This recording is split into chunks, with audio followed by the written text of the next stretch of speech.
Hi everyone. I was hoping we can talk about something funny. Not really funny.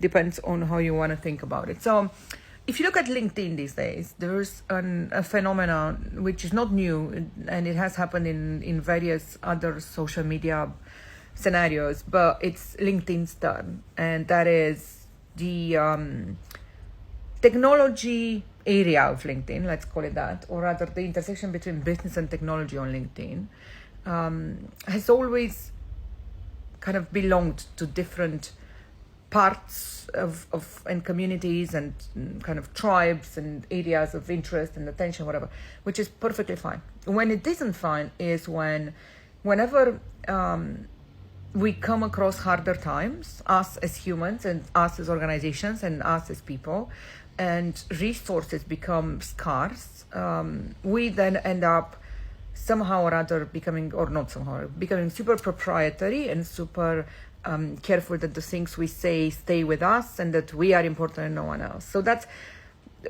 what I see is a very fragmented industry picture.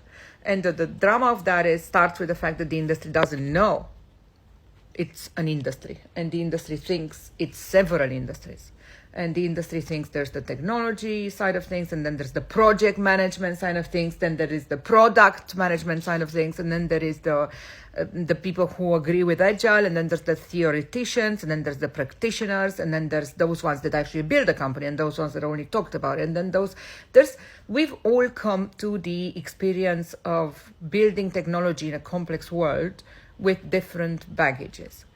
But what we cannot abide by, we cannot let slide anymore, is the fact that there is a generation of Insta influencers that will now be a lot more problematic of a wave in business than it has ever been before. Because if before an Insta influencer was someone who was jumping on Twitter or Instagram and saying, I'm somebody, look at me, hoo-hoo, and it wouldn't really matter as long as they would post a picture or two.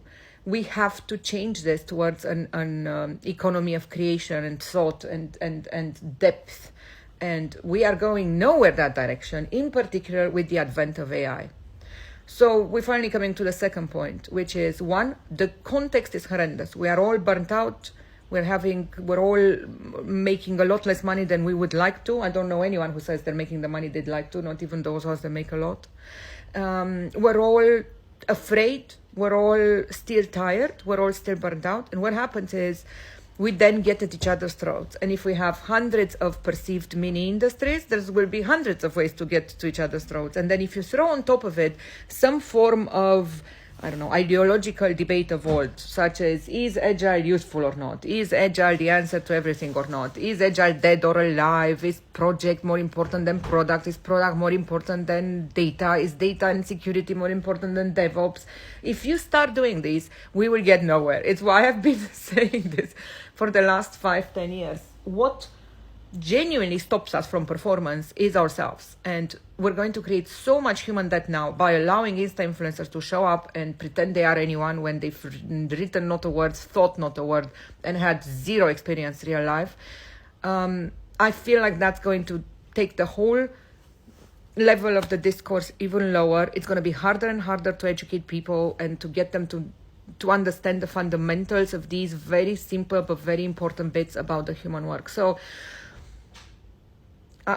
as usual, I can get slightly terrified. It's amusing in some ways. We had a good time yesterday when my team made something called She Told Us So, another episode of that, for one of these Insta influencers who was running his mouth about how agile is not a mindset. Some cretinous thing they found somewhere and they just wanted to copy and paste it for attention. But what's sad is he got the attention. He got hundreds of comments. I've seen thoughts on LinkedIn posted by thought leaders that are transformational. They might be the basis of a new methodology of work. They're a system of thinking exposed. They are a way of doing software being redefined.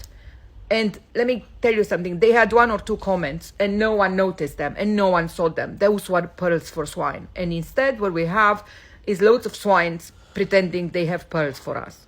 So I'd urge us all to stop answering them. We literally, the only thing we can do is to starve the trolls and the instas from attention.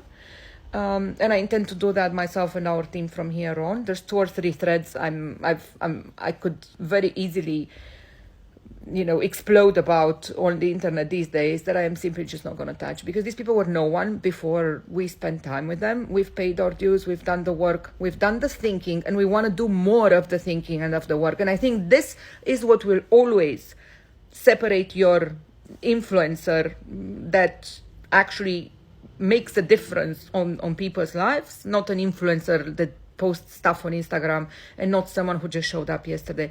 And I think what we all need to learn is to redefine human value and human skills value, because the more we put value on the humanity of it and less on the number of words or the kind of the type of clickbait that would get you followers, the more we go the right direction. I just need us all to make an effort to either completely starve them of attention or always call them out. So I think we should pledge that we either point at bollocks or starve it of attention. And have a lovely afternoon, everyone. Bye.